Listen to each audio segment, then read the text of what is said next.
چونکہ تیمم کی بات ہم نے پڑھی تو کسی نے سوال کیا کہ اگر کوئی ہسپتال میں داخل ہو اور اس کو مٹی نہ مل سکے تو اس صورت میں تیمم کیسے کریں؟ سرجری کے بعد بالکل بیڈ ریسٹ پر ہے. دیکھیے آپ چاہے ہسپتال جائیں یا آپ سفر پر جائیں تو کیا کرنا چاہیے؟ پانی ساتھ لے جانا چاہیے؟ نہیں، ہر جگہ پانی اتنا نہیں آپ لے جا سکیں گے کہ جس سے آپ کام کر سکیں، تو آپ کسی ڈبیا میں مٹی بند کر کے ساتھ لے جائیں. اور اگر آپ اپنی گاڑی پہ جا رہے ہیں جیسے پکنک پہ اور آپ سمجھتے ہیں جہاں آپ رکیں گے وہاں پانی نہیں ہوگا تو 1 گیلن پانی بھر کے رکھ لیں. لیکن اگر آپ کئی دن کے لیے جا رہے ہیں تو گیلن کام نہیں دے گا. پھر جہاں پانی ہوگا وہاں وضو کریں، جہاں نہیں ہوگا وہاں تو ہر جگہ زمین پر کہیں نہ کہیں مٹی ہوتی ہے، مل جاتی ہے. اگر کمرے کے اندر ہے کسی بلڈنگ میں نہیں تو آپ نیچے اتر جائیے، باہر جائیے، وہاں سے لے آئیے. تھوڑی سی محنت اور کوشش کرنی پڑے گی. دیوار پہ تو نہیں ہو سکتا کیونکہ دیواریں مٹی کی نہیں بنی ہوئی نا. سنت پڑھ لیتے ہیں. لباس پہننے کی سنتیں. نمبر 1، پاجامہ یا شلوار پہنے تو پہلے دائیں اور پھر بائیں پاؤں کو داخل کیجیے. ایک حدیث میں آتا ہے کہ نبی صلی اللہ علیہ وسلم ہر چیز میں دائیں چیز سے یا آغاز کرنے کو، یعنی دائیں ہاتھ سے آغاز کرنے کو یا دائیں طرف سے آغاز کرنے کو پسند فرماتے تھے، محبت رکھتے تھے. اور بائیں ہاتھ سے ایسے کام کرنا جو آپ نے دائیں سے پسند کیے اس کو شیطانی عمل بتایا گیا ہے. یعنی آپ کسی کچھ لیتے اور دیتے تو دایاں ہاتھ. اب ہمیں بچپن سے ایسی عادتیں پڑی ہوئی کہ جب بایاں بڑھا چکتے ہیں تو پھر یاد آتا ہے کہ نہیں دایاں بڑھانا چاہیے تھا.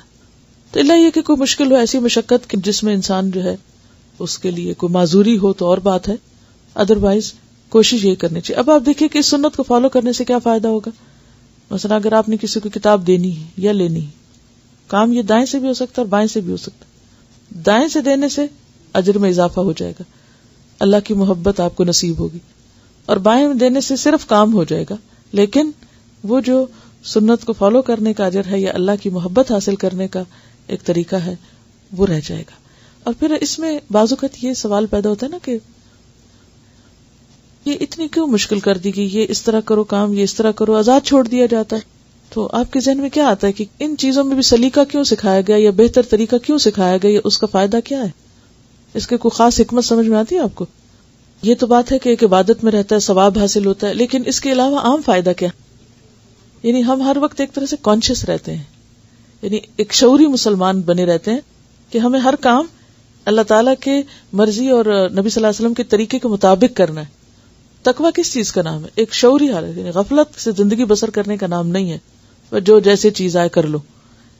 جب آپ ہر چیز کے خاص سلیقے اور خاص طریقے سے کرتے ہیں، مثلا آپ دیکھیں کہ دنیا کے کاموں میں ہم کیسے کیسے سلیقے سیکھتے ہیں اور کیسے کیسے طریقے جاننے کی کوشش کرتے ہیں کہ دوپٹہ یوں اوڑھنا ہے، ٹیبل یوں لگانا ہے، کانٹا یہاں ہونا چاہیے، چمچ یہاں ہونا چاہیے، پلیٹ یہاں ہونی چاہیے، گلاس یہاں ہونا چاہیے، نیپکن یہاں ہونا چاہیے. کیا کیا مشقتیں انسانوں نے اپنے اوپر ڈالی ہوئی، اور کوئی نہیں کہتا کہ اپنے آپ کو کیوں ان چنگلوں میں پھنسایا ہوا. شادی بیاہ پہ ایسی ایسی عجیب و غریب رسمیں خود سے خود ایجاد کی ہوئی کہ جس سے زندگی حرام کی ہوئی ہے. کوئی بھی نہیں کہتا کہ یہ سب نان سینس قسم کی باتیں کیوں ہو رہی ہیں. لیکن جب سنت کی بات آتی ہے، دین کے کسی طریقے کی بات آتی ہے تو اس وقت سب پوچھنے لگتے اور کہنے لگتے ہیں کہ یہ تو بڑی مشکل بات ہے. اور یہ دراصل شیطان کا وسوسہ ہوتا ہے کہ جو کرنے چاہیے ہمیں کام اور جن کاموں میں ہمیں فائدہ ہے وہ ہمیں مشکل بنا کے پیش کرتا ہے، اور جو کام محض ہماری خواہش نفس کی پیروی کرتے ہیں، خواہ ان کے پیچھے کوئی سینس بنے ہی نہ، وہ کام ہمارے لیے خوشنما بنا دیتا ہے. تو اسی کو کہتے ہیں نا زین لہم الشیطان اعمالہم، شیطان نے ان کے اعمال ان کے لیے خوبصورت بنا دیے. تو اس میں ہمیں اصل خوبصورتی صرف اپنے من کے مطابق چلنے میں نہیں ہے. اصل خوبصورتی کس میں ہے؟ لقد کان لکم فی رسول اللہ اسوۃ حسنہ، اسوہ حسنہ کی پیروی میں اس کو حسنہ کہا گیا. بلا من اسلم وجہہ للہ وہو محسن. محسن کون ہے؟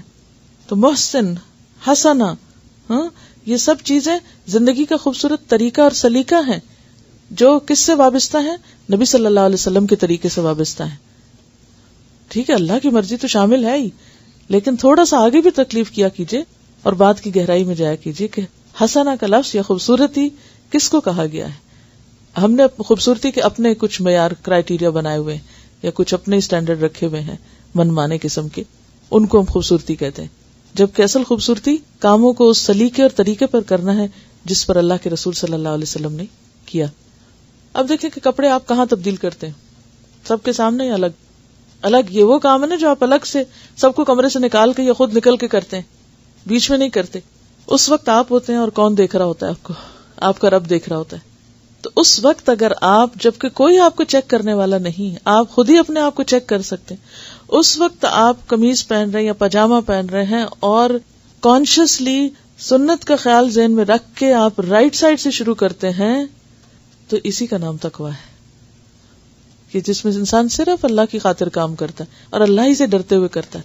اس وقت نہ نبی صلی اللہ علیہ وسلم آپ کو دیکھ رہے ہیں, نہ کوئی انسان آپ کو دیکھ رہا ہے, آپ اپنے آپ کو خود ہی دیکھ رہے ہیں اور اپنے ساتھ خود ہی معاملہ کرنا ہے. وہاں جو شخص پھر صحیح کام کرے گا تنہائی میں, عین تنہائی میں, وہی دراصل متقی ہے.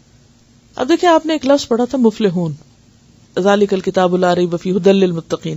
وہاں شرط لگائی گئی تھی کہ متقین کو کتاب ہدایت دیتی ہے, اور پھر آخر میں متقین کا انجام بتایا گیا تھا, فاولئک ھم المفلحون. فلاح کا لفظی معنی ہوتا ہے کاٹنا چیرنا, اور اسی سے فلاح ہے جو کسان کے لیے استعمال ہوتا ہے. کسان کب فصل حاصل کر پاتا ہے؟ زمین چیرتا ہے, ہل چلاتا ہے, بیج بوتا ہے, کانشیس رہتا ہے کوئی چیز نقصان نہ دے اس کے کھیت کو. تو جب وہ اتنی محنت کر چکتا ہے تو آخر میں فصل کاٹتا ہے. تو فلاح اس کامیابی کو کہتے ہیں جو محنت مشقت کے بعد حاصل ہوتی ہے. فلاح کون سی کامیابی؟ جو محنت اور مشقت کے بعد حاصل ہوتی ہے. ایسے ہی بیٹھے بیٹھے نہیں ہو جاتی کہ ہم نے بس کلمہ پڑھ لیا اور بس ہمیں کوئی اٹھا کے جنت میں ڈال آئے گا. آپ کو کوشش کرنی پڑے گی, اسٹرگل, محنت, اور اس میں صرف ظاہری اعمال ہی کی نہیں, صرف ریچولز کو نہیں فالو کرنا, بلکہ شعوری طور پر کاموں کو کرنے کی کوشش, جس میں پھر انسان صرف ظاہر میں نہیں, عین تنہائی میں بھی وہی کرے جو کرنا چاہیے. کرتا یا قمیص پہنے تو پہلے دایاں پھر بایاں ہاتھ آستین میں داخل کریں. ایسے ہی جوتا پہلے دایاں پاؤں پھر بایاں پاؤں. جب جوتا اتارے تو پہلے بایاں. اب یہاں آپ کو فرق کرنا ہوگا, جیسے واش روم میں جاتے ہوئے پہلے بایاں پاؤں اندر رکھنا, اسی طرح جوتا اتارتے وقت پہلے بایاں پھر دائیں طرف کا. جوتا اتارنے کے لیے کیوں پہلے بایاں اتارے؟ کیا حکمت کیا نظر آتی ہے؟ ویسے تو سب سے بڑی حکمت یہ ہے کہ اللہ کے رسول صلی اللہ علیہ وسلم نے فرمایا, اور آپ کی باتوں کو کیا کہا گیا قرآن میں؟ حکمت. وَاذْكُرُوا نِعْمَتَ اللَّهِ عَلَيْكُمْ وَمَا أَنزَلَ عَلَيْكُمْ مِنَ الْكِتَابِ وَالْحِكْمَةِ.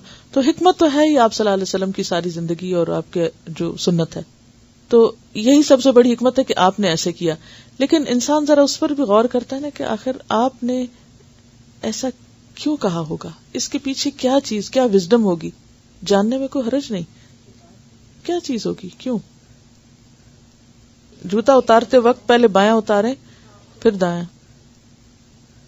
جو ایسے کام ہیں کہ جن میں نجاست کا کوئی نہ کوئی کانسیپٹ ہے, تو ان کا آغاز بائیں سے ہے, یا ان میں بایاں استعمال ہے. جیسے ناک صاف کرنے کے لیے بایاں, استنجا کرنے کے لیے بایاں. اسی طرح جوتا چونکہ ایک نجس چیز ہوتی ہے نا, تو اس کو اتارنے میں پہلے بایاں. واش روم ایک نجس جگہ ہے تو اس میں جاتے وقت پہلے بایاں. تو یہ ایک تھوڑا سا فرق رکھا گیا ہے. سب اچھے کام دائیں ہاتھ سے اور دائیں طرف سے, اور جس میں نجاست کا کچھ نہ کچھ کانسیپٹ ہے یا جو دوسرے درجے کے کام ہیں وہ بائیں ہاتھ سے اور بائیں طرف سے. یعنی ایک بنیادی فرق ہے. اس کے علاوہ بھی کوئی حکمت ہوگی جو اللہ تعالیٰ ہی بہتر جانتا ہے, کیونکہ نبی صلی اللہ علیہ وسلم کا کوئی بھی عمل حکمت سے خالی نہیں. پھر کپڑوں اور جوتوں کو جھاڑ کر پہنے. پرانے کیا نئے زمانے میں, آج کل میں یہاں بیٹھی ہوئی تھی تو وہ ایک چھوٹا سا اسپائڈر جو تھا وہ آس پاس گھوم پھر رہا تھا. تو ایسے ہی اگر آپ باہر نکلے اور آپ کے وہ یہاں سے وہاں پہنچ گیا جوتے کے اندر, تو بہتر ہے کہ آپ, اللہ یہ کہ جوتا کھلا ہے سب نظر آ رہا ہے, تو اس صورت میں پھر جھاڑنا نہیں, مگر بند جوتا ہمیشہ جھاڑ کر یا اس کو جھٹک کے پہننا چاہیے. لباس پہنتے اور اتارتے وقت بسم اللہ کہیے. پورا بسم اللہ الرحمن الرحیم نہیں, کتنا بسم اللہ, بسم اللہ. کیونکہ ہر اہم کام کس سے شروع کرنا چاہیے؟ بسم اللہ سے شروع کرنا چاہیے, اللہ کے نام سے. تو پہنتے وقت اور اتارتے وقت اس میں کس چیز کی تردید ہوتی ہے؟ پہنتے وقت میں. پہنتے وقت اگر آپ جسم پہ لباس ہے ہی نہیں, آپ نہا کر نکلیں تو آپ پہننے لگیں, تو آپ بسم اللہ کہہ سکتے ہیں اس کو؟ جی کہہ سکتے ہیں, یہی تو کہا ہوا یہاں. پھر بھی مزید غور کیجئے اس پر, حکمتوں پہ مزید سوچتے رہا کیجئے